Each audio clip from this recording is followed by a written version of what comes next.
আপনি গোটেই জীৱনটো ইউপিএফ দলতে পাৰ কৰিলে। কি হ'ল যে আপুনি তাৰ পৰা পদত্যাগ কৰিবলগীয়া হ'ল? সভাপতি মৌলানা বদিন আজমল সাহ তেখেত মানুহজনী সৎ নহয়।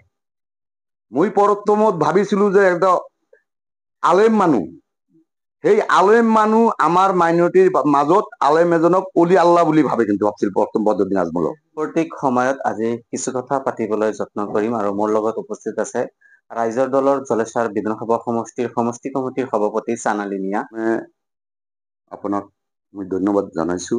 ডেলিমিটেশ্যন কৰাৰ পিছত জলেশ্বৰ সমষ্টি যেতিয়া হৈছে, বহুত ডাঙৰ এটা সমষ্টি হৈছে। মোটামুটি ধৰি লওক 2ৰ পৰা 2,40,000 ভোট আছে। ইমান এটা বৃহৎ সমষ্টি। মই ৰাইজৰ দলৰ সমষ্টি কমিটিৰ সভাপতি হোৱাৰ পিছত আজি পৰা মোটামুটি 5 মাহ হ'ল। এই 5 মাহ হ'ল মই দলত জইন কৰা। সমষ্টি কমিটিৰ সভাপতি হিচাপে দায়িত্ব দিয়াৰ পিছত আজিৰ দিনত আমাৰ জলেশ্বৰ সমষ্টিত 6টা আঞ্চলিক অলৰেডি মই গঠন কৰিছো।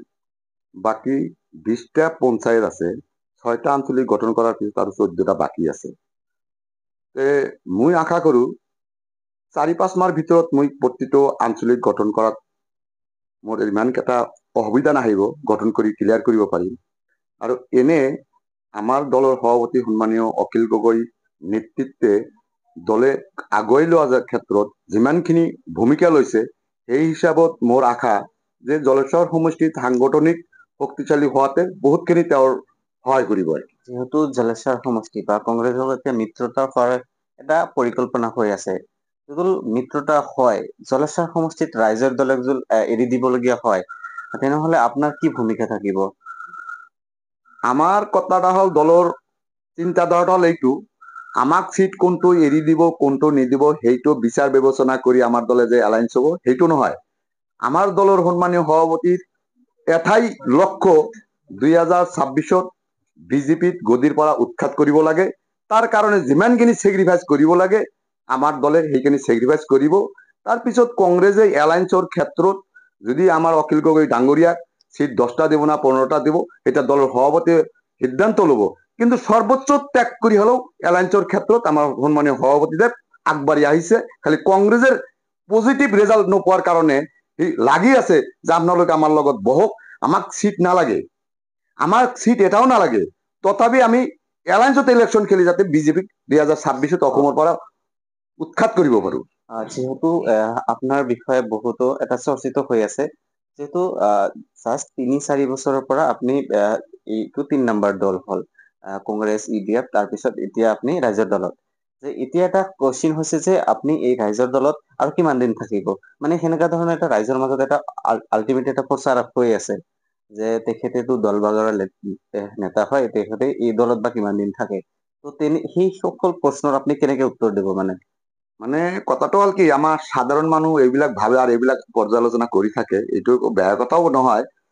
ডাঙৰ ডাঙৰ লিডাৰ বিলাকে আজিৰ দিনতে এটা দলৰ পৰা আন এটা দলত যায়, সেইটো কিন্তু সাধাৰণ মানুহে সমালোচনা নকৰে।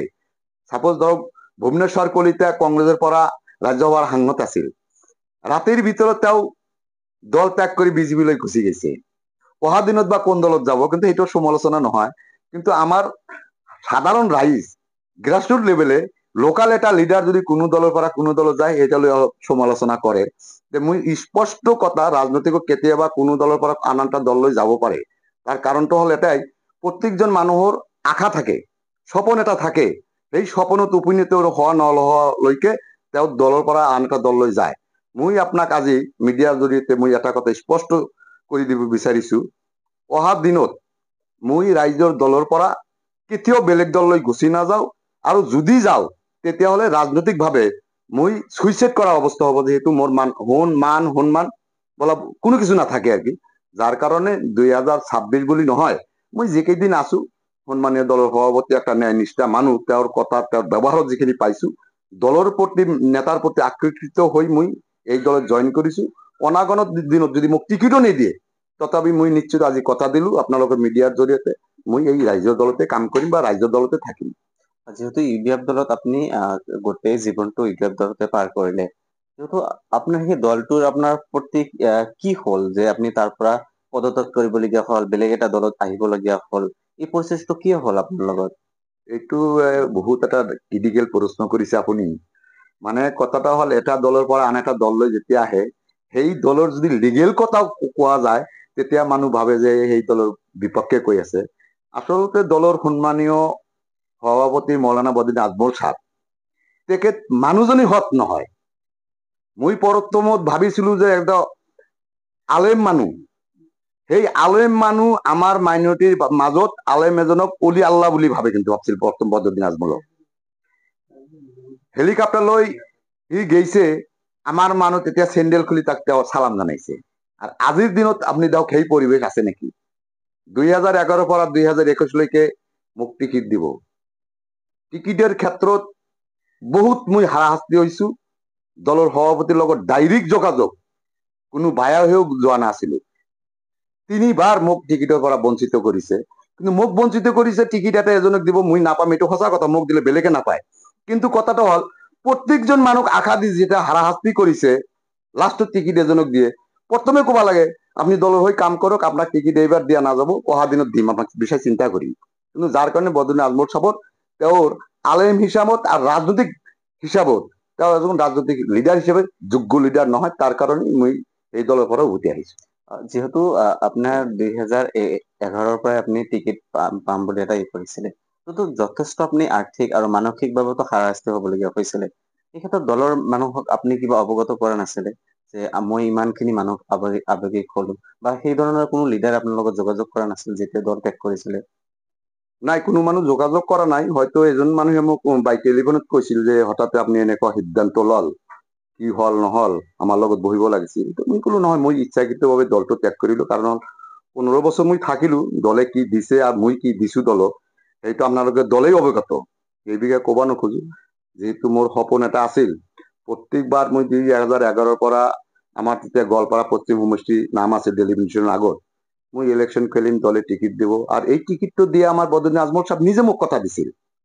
মই অন্তিম পর্যায়ে বুঝাইছিলো যে হুজুর আপনি টিকিট ধরক 60টা 50টা যি দিয়ে, গোটেইকেইটা জিকি নাহে, তাৰ পিছত কেইটা জিকে কেইটা হাৰে, মোক হাৰা হিসেবে একবাৰ টিকিটটো দিয়ক, যেহেতু মই পাব্লিকৰ মাজত কথা দিছো যে মোক টিকিট দিব আপনার কথা হিসেবে, লাগে টিকিট দিয়ক, হারি যদি যাও তবে আপনার সন্তুষ্ট হম, আমার পাবলিকও রাইজও কব না বদিউদ্দিন আজমল সাহেব তার মেয়ে টিকিট দিছে, আমি ভোট দেয়া নাই, আপনি একবার টিকিট দিয়ে চাও। কথা দিয়ে অন্তিম পর্যায়ে যেতিয়া টিকিট দিয়া হয় তেতিয়া দেখা যায় দিয়া টিকিটটো লাষ্টত নোহোৱা হৈ যায়, চানমিয়াৰ নামটো নাথাকে।